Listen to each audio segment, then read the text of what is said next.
यंदा पावसाळा उशिरा सुरू झाल्याने अंजनगाव सुर्जी तालुक्यात कापसाचा पेरा दरवर्षीपेक्षा मोठ्या प्रमाणात वाढला। व्यापाऱ्यांनी कापसाचा भाव पाडून सुरुवातीला शेतकऱ्यांची लूट केली, परंतु शासनाने वेळीच दखल घेत शासकीय कापूस खरेदी केंद्र सुरू केलं। वाढलेली आवक पाहता अंजनगाव सुर्जी येथे चौथ्या कापूस खरेदी केंद्राची सुरुवात जिनिंग फॅक्टरी येथे करण्यात आली। अंजनगाव सुर्जी येथे कापसाचा पेरा वाढल्याने मोठ्या प्रमाणात आवक होते आहे। अंजनगाव कृषी उत्पन्न बाजार समितीमध्ये दररोज 150 गाड्यांची आवक सुरू असून एका दिवशी एकाच खासगी कापूस प्रक्रिया केंद्रावर खरेदी होत असल्याने कापूस उत्पादक शेतकऱ्यांना 2 ते 3 दिवसांचा वेळ लागतो आहे। कापसाची वाढत असलेली आवक पाहता अंजनगाव सुर्जी येथे आधीच 3 केंद्र सुरू करण्यात आले होते, परंतु तरीही शेतकऱ्यांना तिष्ठत राहावं लागत असल्याने अकोट रोड येथील JSQ जिनिंग फॅक्टरी कापूस प्रक्रिया केंद्रावर चौथं कापूस खरेदी केंद्र सुरू करण्यात आलं आहे।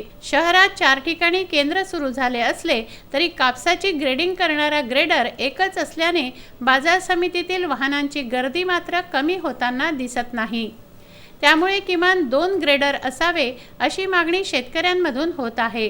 JSQ जिनिंग फॅक्टरीमध्ये पहिल्याच दिवशी 3800 क्विंटल कापूस खरेदी करण्यात आला।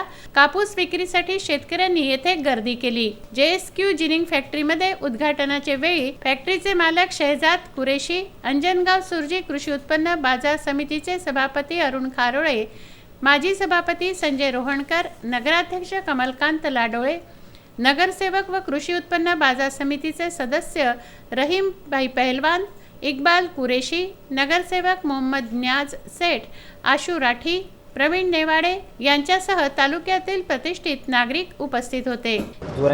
अरुण पाटील खारोळे, सभापती कृषी उत्पन्न समिती अंजनगाव सुर्जी।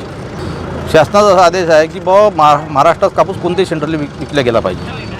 विकल्या गेल्यानंतर कसं आमच्या नजीक अकोट जोड आहे, 30 किलोमीटर असल्यामुळे अकोला दर्यापूरची आवक अंजनगाव इथं खूप वाढलेल्यामुळे त्यामुळे आम्ही चौथी फॅक्टरी सुरू केली त्यांच्या कास्तकाराच्या हितासाठी। यावर्षी पावसाळा उशिरा सुरू झाल्याने अंजनगाव सुर्जी तालुक्यात कापसाचा पेरा दरवर्षीपेक्षा वाढला। पेरा वाढला असल्याने मोठ्या प्रमाणात उत्पादन झालं।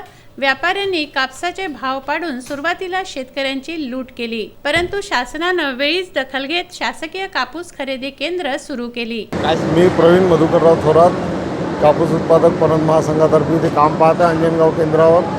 अंजनगाव केंद्रावर जी आवक वाढली ते बाहेरचे बाजारभाव, त्यामुळे अंजनगाव केंद्रावरची जी आवक आहे आणि कास्तकारांच्या सुविधासाठी जे आमचे अध्यक्ष महोदय वगैरे आहेत त्यांनी 3-4 सेंटर चालू केलेले आहेत। ते कास्तकारांच्या सेवेसाठी म्हणा सुविधेसाठी केलेले आहेत। वाढलेली आवक पाहता अंजनगाव सुर्जी येथे चौथ्या कापूस खरेदी केंद्राची सुरुवात करण्यात आली, मात्र ग्रेडर 2 नसल्याने शेतकऱ्यांची नाडवणूक होते आहे। जावेद शहा, विदर्भ न्यूज, अंजनगाव सुर्जी।